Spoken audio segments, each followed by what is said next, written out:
रश्मि रंजन रणा ज्योतिपड़ा।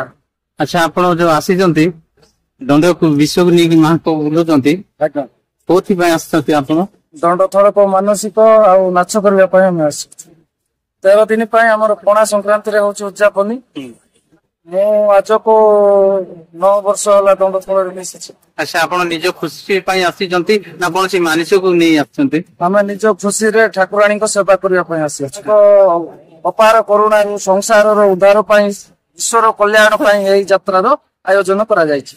नियम नियम हूँ सका आमर धूली दंड सका वंदना किणला धूली दंड हुए तापर दिन 12टा घंटे सिकी संध्या समय पानी दंड हुए राति 12टा पर अग्निदंड हुए यहीपर 3 प्रकार दंड पालन हुए।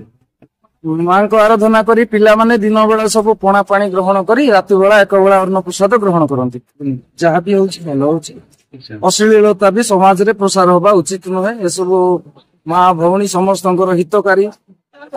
गीतर उद्भावक होती सर्वप्रथम आम फुलवाणी कंधमाल भितर सर्वश्रेष्ठ प्रथम कवि होती उषत साहू बलस गुंपा परे परे आसले रत्नाकर साहू लांडू बिशी बंशीधर साहू एमानकर लेखा को नहीं वर्तमान कंधमाल रे दंड जगतर कविता परिपुष्ट आम प्रायतः हूँ रत्नाकर साहू उषत साहू बंशीधर साहू बस्यानंद क्षेत्रवासी एमती विभिन्न कवि मान लेखा को नहीं विभिन्न गीत मान रही है।